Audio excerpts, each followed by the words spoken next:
you got yesterday?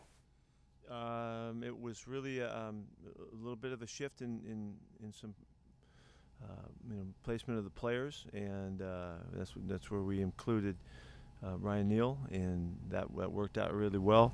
We just did a couple things a little bit different and tried to take advantage of our guys' strengths, and it worked out. It was just it was just good adjustments. Jackie? Hey, Coach, what did you think of Alex Collins' contributions on offense? Oh, it was really obvious. He had the big catch and run, which was, it was easy for him, but that was a nice play. Changed field position, got us moving a little bit. But his running was just real effective and real consistent. And then he had the really nice touchdown run, it really was dancing through the mess, and it looked great. But Alex has really been a come-through guy for us. He's really done a nice job when we've called on him, and he practices really hard. He's really tuned in every day, and so he prepares to do well, and it happened. It was great. Corbin? Hey, Pete, Trey Brown is going to start practicing coming off injured reserve. Do you anticipate that he has a chance to be able to play with there only being 3 days and still playing the Rams? I'm not in anticipation of that. I'm just he could. So we'll see what happens. The practice format this week is not one that is set up for a guy to show his return, ability and stuff into the game. So we'll work him out hard around the practice, but we'll see. We'll see what happens. But we're really, really, pleased to get him back. He played Matthew Stafford several times in Detroit, and now he's in Sean McVay's offense. How have you seen him elevate that scheme in his new setting? And what does he provide as far as challenges that's different than what you saw with Jared Goff? Well, the system is really basically the same with different emphasis in terms of how much they're doing some stuff, but it's basically the same plays and all. Big, tall, hard throwing quarterback is what both those guys are, and very similar in when you look at the game. But I think you can tell that the coaches are really trusting Matthew and really giving him a lot of latitude to throw the ball a lot and spread the field, and it's obvious that they really are excited about what he contributes. He's seeing a terrific scheme. He's seeing excellent receivers. The pass protection, he's been sacked 3 times in 4 games. That's quarterback's dream. So they're off to a terrific start, and it looks really like it was a great move to get him. I think he's uplifted their program, it seems, and they're excited about it. Michael Sean? Hey, Pete, what do you make of your offense's third down numbers through 4 weeks? They're not good enough. We need more conversions. We need to keep moving it. We need more consistency. Why haven't the numbers been good enough? We're not making the first downs, Mike. we gotta get them, and so there's so many factors that go into that. I know you would like to check a box here, but it isn't that easy. And I haven't found that the consistency of us going back to the same guys in similar situations, which sometimes happens. You get going to DK, you get going to Tyler, and Gerald is a factor for us when he's there too. There's a rhythm for it that we haven't found yet, and we're still working for it. When you guys are looking at the third down numbers, are you breaking those up like 3 and less, and then like 4 and whatever, just to separate how you guys are doing versus short yardage third downs and obvious passing third downs? Michael, I'm almost surprised you're asking me that, because that's all we do. Yeah, we look at third down situations in every direction you can look at it, and we'll go back years. We'll do all kinds of extensive research to figure it out what to expect and what's best worked against what they're doing now too. I mean, it's a multifaceted process to get to those decisions, and but we got to execute better, and we got to protect the quarterback better, and we got to stay out of 3rd and 10s, and all that, and all of those things work together. So we happen to be really efficient on 1st and 2nd down. It's not showing up. I don't know why it wouldn't carry over to 3rd down, but it just hasn't yet. Thanks. Sure. Masvida? Hey Pete, just what are you seeing from Freddie Swain? He seems to be consistent and being an integral part of the offense, the receiving core there. What do I see in Freddie Swain? Yeah, Gosh, I think his contribution has been really good, and as you go, you learn guys, and you just kind of count on them more. And we have no problems with whatever Freddie's doing, whether he's blocking or whether he's carrying the ball or whether we're throwing it to him. The returns, he's doing a nice job at taking care of the football, making his choices. Had a little glitch, yesterday, but he's just a really good, solid member of this club, and he's tough, and we love him. and Kobe Parkinson came back. What did you see? Just how did he make his way through? Yeah, he did a nice. He didn't get the ball thrown to him, but he did a nice job blocking, and was really the first chance we've had the opportunity to see him really kind of get in there and mix it up. And it's an area of his game that we've really called for a lot of improvement. He was really out of the formation a lot in college and caught a lot of balls down the field, and all that wasn't relied upon as a big blocker, and so he's developing that. But he did a pretty good job in this game first time out. Thanks. Tim? Pete, do you have an update on how Gerald is doing and if he is going to be cleared to play this week? Well, at this point, we're saying there's a chance, and he had a good report today, and but the report tomorrow is really the crucial one. He's testing locally, and he's testing the PCR test down south. So we'll know more tomorrow, and then it'll take another day before we'll have a chance to know if he has a chance. But at this point, you're saying there's a chance. Yeah, he's got one. So does that mean he tested negative today? Yeah. Yes. Okay. And then what happened with Rashad Penny? I really could have made that an easy answer by just saying that, right? You could have. That would have been more straightforward. What happened with Rashad Penny and the decision to go ahead and place him on injured reserve? Did he have a setback at all last week? No, he didn't have a setback. It's just coming along. It's really, we want to make sure that he's back and stays back. We know we got a long haul ahead of us, and so that and just making roster moves, to keep us moving forward. That was the decision we made. Bob Condotta, Seattle Times. Yeah, Pete, what was your assessment of the play of the cornerbacks with Sidney over there and then DJ moving back to the other side? I thought DJ played very, very comfortably on the right side. It's his best side, and that was a good move in that sense. Sidney had some good play, did some nice things, and got in trouble a couple times. And it's just first time out stuff,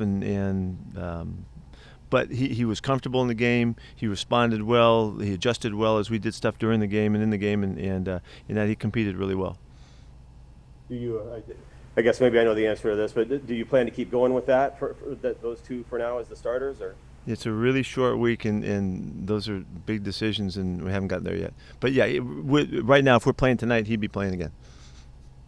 And one more, Russell, you talked about it after the game, but sort of his command of things at the line of scrimmage and things like that. How impressive was that? I guess, especially given the way that game. Yeah, began? I thought it was, it's hard to maybe see how we appreciate what the play was like, but when you take it out there, the first series, and you get dumped and you get sacked, and the second series again, and the third series again. It's a challenge to anybody in any endeavor. How do you hang when it starts that difficult and it looks bleak and all that? And he didn't even falter. He didn't waver. He hung right there and came back just like we know him always, and just did it again. And put together an excellent game for us. One of my favorite games because of that, the circumstances on the road, the crowd, all of that. The pass rush was roaring, and then after the first three, they didn't get him again. And when he needed to get out, he did. When he needed to scramble to throw it and win the game with a touchdown pass, he did it. So I was really proud of that outing, and thought it was one of his classics. I thought it was really, to me, it's one of the real special ones. Adam? Yeah, Pete, you've obviously been around Shane now for almost a full year now, but do you feel like you have a pretty good sense of maybe the Rams, a little bit better sense of what they do down there and that offense? Without question. No, without question. And we've been talking about it, the whole time. And in really all aspects. So we really couldn't have more help in that regard, and so that doesn't mean that it shows, but we do have a lot of insight, and of course they have too. They've got theirs because he's as close to those guys, been with those guys a lot longer than he's been with us. So it's a factor in some regard. I don't know where it fits, and we'll see, but we have a lot of respect for what they do. Obviously, so much that we brought it here. So it'll be interesting to see how it goes. Art? Pete, Sean McVay was 8-0 against the Cardinals until yesterday, and the Cardinals put up 465 yards and 37 points. Were you more surprised about the Rams' defensive vulnerability or the explosiveness of the Cardinals? You're really good at this, You keep trying. It was a wide open game. Both teams were chucking it, and it was an exciting football game to watch. Big plays on both sides, and really the Cardinals just kept on moving it and just kept making things happen, and turned out that was a terrific win for them. And they were ahead the whole time, and really held on to it and played great with the lead and all of that. Against last year's best defense in the NFL, so that's a big statement for them. This division is going to be, I hope we'll be part of making this really wild. And yesterday's game was good for us, and of course, but it was hard fought. And theirs was. All of these games are going to be really exciting as we go through the schedule. And that was one game, and the Cardinals had a big day, and you got to give it to them. Greg? Sir, when you're going to dime, or any kind of extra defensive backs, how much is that giving Jamal Adams freedom to do a lot of other things? Somebody asked that kind of last night, I think. I don't know that it has anything to do with Jamal. I don't know that it gives him more freedom. I don't see it that way. It's just another guy on the field that's doing his thing. Whenever a guy is making things happen and making plays, he helps everybody. And so what you saw yesterday and what I saw, I was really exciting play from our safeties. I thought both guys played great and were all over the place and making hits and getting in the way of the throwing game and making crucial tackles when we weren't getting them down up front and hitting like crazy. I think what Ryan adds to us is the special juice that he brings, his toughness that he brings, his willingness to go throw his body around. He had a huge hit on the sidelines, and another couple good smacks, that just adds to it. And in that regard, everybody can feel that in general. They feel the fuel of that, and I thought that was pretty exciting yesterday. And I was really happy with all three of those guys. They're all the safeties for us, but I thought their play was really noticeable. And how fair is it to say that you won't really know where you are offensively until you can do it against the Rams? Well, they were a standard last year, and we'll see. We'll see how it goes. I don't know if I give anybody that kind of calling. I don't know. But they're the best in the league last year, and they're working to figure it out again this year. They got a great scheme, and they got terrific people and all that. We'll let you know. I don't know that any one game's going to make the difference in figuring that out. So can't call it that way. Hugh? Yeah, Pete, Hugh, what's up, man? Where you been? Just been around. But cool. Congratulations yesterday. Hey, that long touchdown pass in the third quarter by the 49ers, it appeared you're in a 3-deep zone. You got a curl flat player over the slot. When that slot runs a wheel route, does the curl flat player have to carry the wheel? It depends on the situation and the call. We have different ways that we do it, and some teams might always do it the same way. We don't. We have a couple different ways that it comes out. Depends on how we control the zone approach to it. There's different things that we do. Sometimes we man it up, sometimes and sometimes we don't. It depends. How about on that play? Why would you need to know that? Why is that so important to you? Well, because I think there's a narrative that Sydney, that was all on Sydney, and I know that there's a lot of teams that will carry the wheel from the curl flat, but as you've pointed out, sometimes you do, sometimes you don't. I'm just curious in that, was Jamal doing what you wanted him to do on the play? I'm gonna leave it like this because I don't want to answer this question because it isn't necessary for me to answer it. We didn't do it right, and we didn't handle it the way we were supposed to, and that's good enough.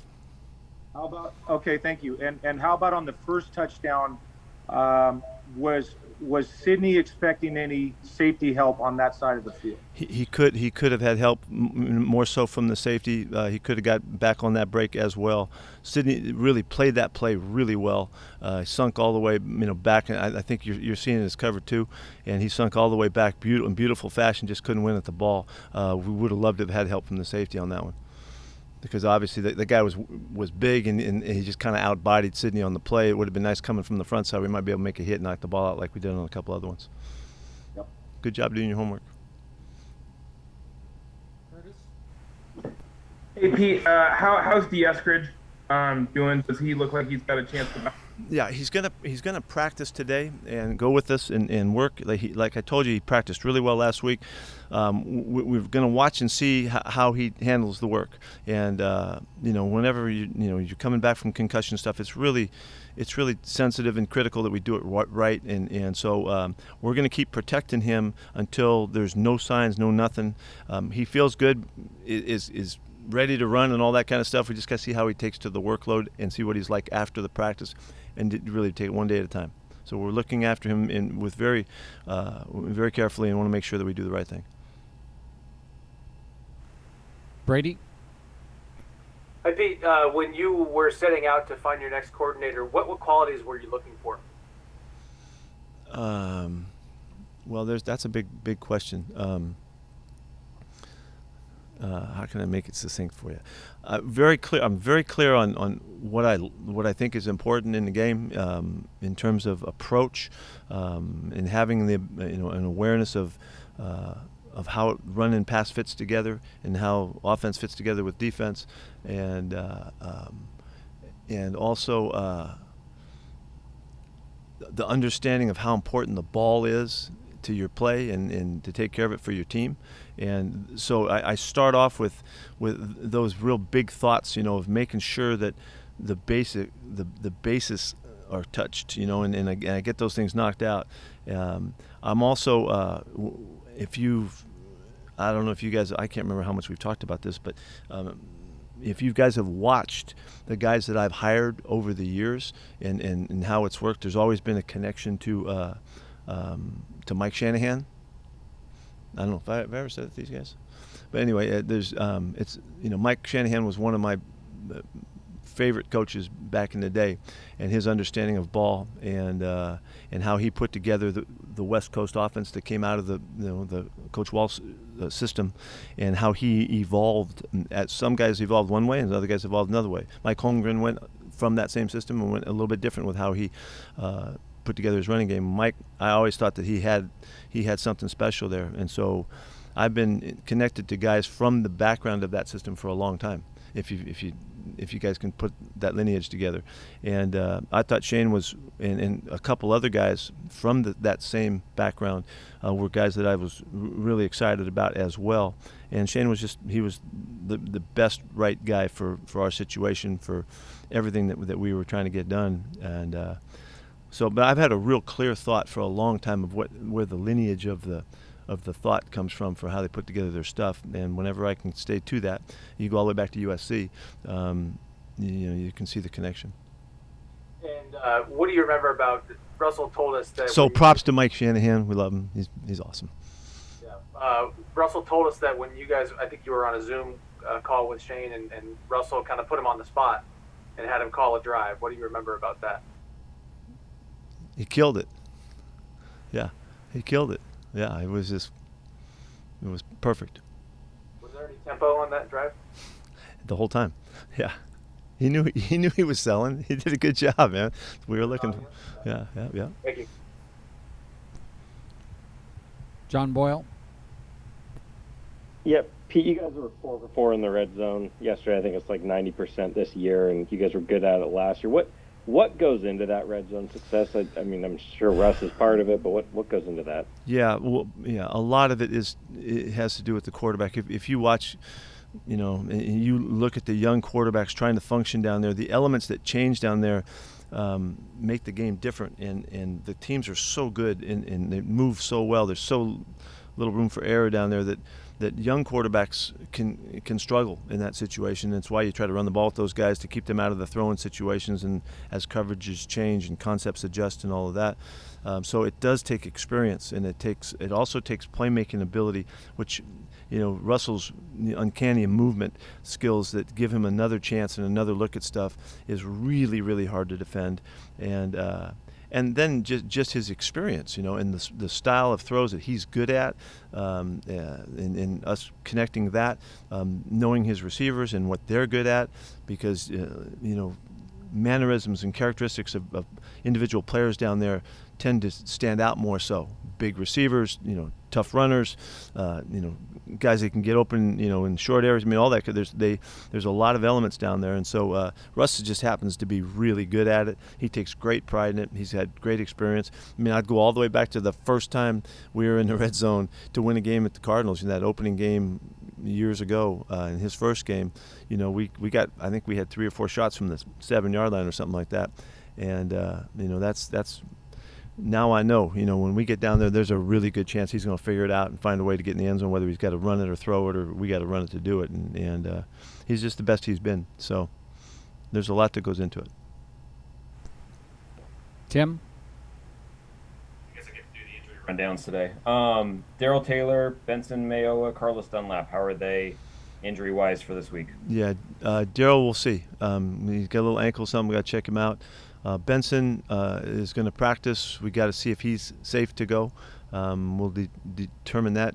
I don't know about Carlos. He's got a sore toe, and so he's like a bear with a thorn in his foot. He's going to see if he can make it, and he might be a little grumpy about it. I don't know. I have no idea what that means. Yeah. What's that? How did Tyler and DK come out yesterday? Seemingly well. They came out of the thing well, and we'll see. This is a challenging turnaround for everybody that does the Thursday nighters, and so we'll see how we handle it.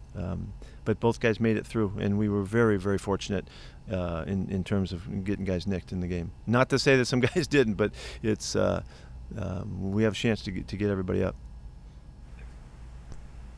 All right. Thank you, everyone. See ya.